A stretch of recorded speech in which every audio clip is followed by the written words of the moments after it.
This movement that we are involved with, citizens and students and citizens, but students in particular for Western civilization, this is a very important cause. And it signifies an understanding of the fact that today, in America and certainly in Europe, the whole idea, the concept of Western civilization and all it has given this world, if nothing else but the rule of law, the respect for individual rights, these are things that we should all be proud of, regardless of where we come from, regardless of what our backgrounds are. When you come here to the United States or when you come to Western Europe, we should be proud of the fact that that's our heritage, that is the heritage. And you know what is great? I talked night before last at American University, and it was interesting and challenging. There were like 400 people, 390 on their side, and 10 of us on our side. And they were, but it was great. I mean, I was really glad to talk to these people because lots and lots of students participating in both, and a lot of people who did not like the fact that I was there. But one of the things they could not deal with, that got them so absolutely apoplectic, was when I suggested to them that they should think about the fact that all cultures are not the same. That all systems, political systems, are not the same. Some are better than others. And this absolutely drove them nuts. I mean, they went crazy because they just can't deal with this. Because they have been, they've been for years and years and years told how rotten we are, how terrible we are, how everything in the West is bad, how America is nothing but a place where people came for pillaging and rape and murder and robbery, and so it's so hard for them to think that we have something here of value. But I told them that it's easy to prove what I say, that I'm not just saying this rhetorically, that there is empirical proof that what we have is better than any place else on the planet. And that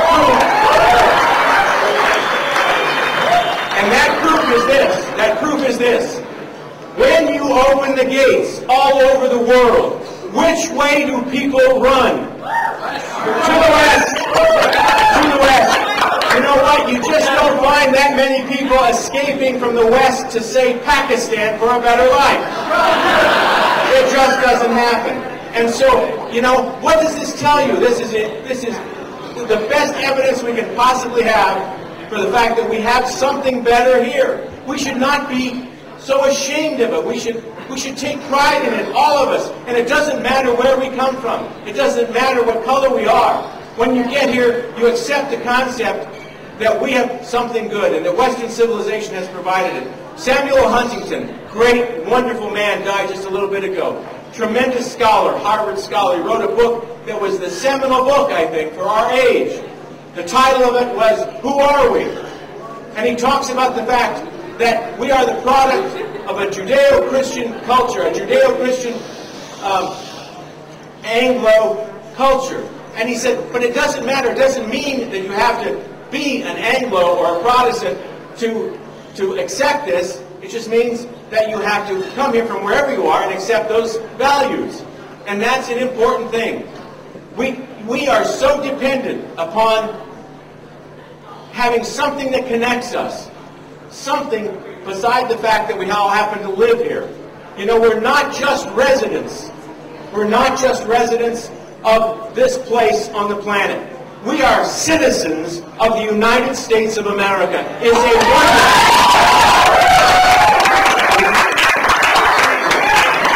And you want to come here, and that's fine. But you know what we should expect from anybody that comes to this country?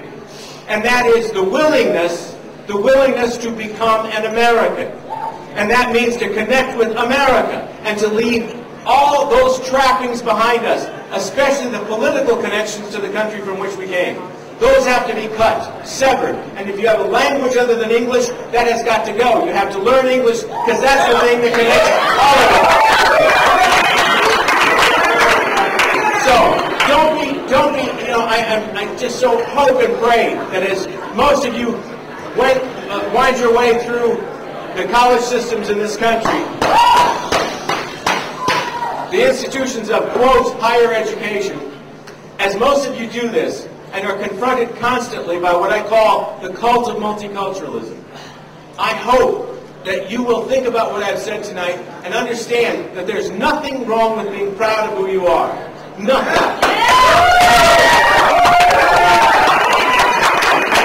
You know, somebody came up to me in the hall and told me that in several of the groups that were meeting today and in the past that I have been blamed by many people for the Republican losses that we incurred in this last election.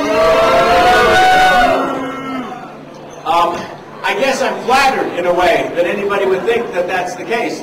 But the reality is this, that what I say about who we are and what we should be as Americans, I believe with all my heart if it were said by more people, we would be in the majority. We would stay in the majority. Because this is not a message of exclusion, it's a message of inclusion. You know, anybody can be part of this. Anybody. Nobody is excluded because of their race, their color, or their creed. All that we ask is that you actually, in your heart, become an American. And that's not anything that, again, we should be ashamed of. So I hope, and you know, I hope and pray that Republicans, for a long, long time, will heed the call to revitalize America. If you're looking for a cause, if Republicans are looking for the thing that will bring them back to power, I suggest it's this. It's you present to the American public the face of someone who is proud to be an American. Yeah. You know, that will give us something to hang our hats on. Something different than the other party, which is trying its best to destroy everything we have believed in. We do offer hope. We do offer it to everyone who comes here. Everybody is looking for that one silver bullet. What can we do? What can we say to bring us back? That's every single thing that's happened here tonight and today and tomorrow at this conference. What can Republicans do? Well, I'm telling you, it's don't pander. That's rule number one. Don't pander.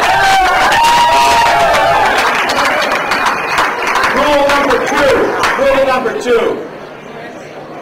Understand this. Bipartisanship is overrated.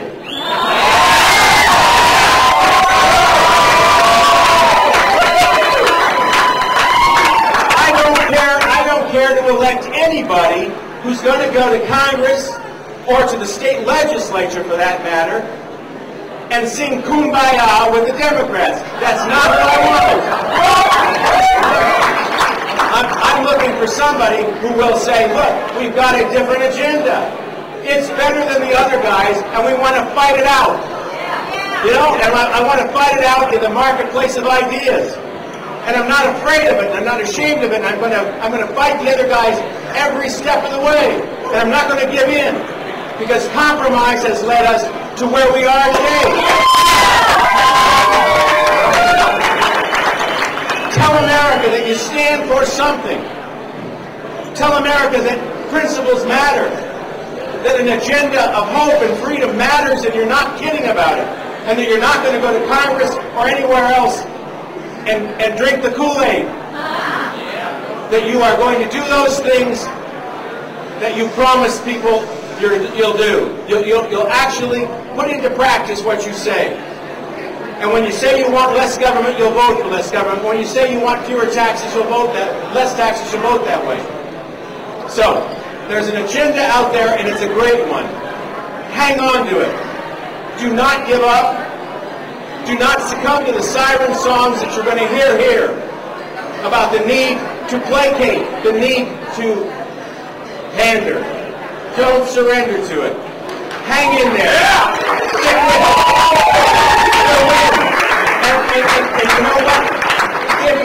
If we win on the basis of principle, then we have really won something worthwhile.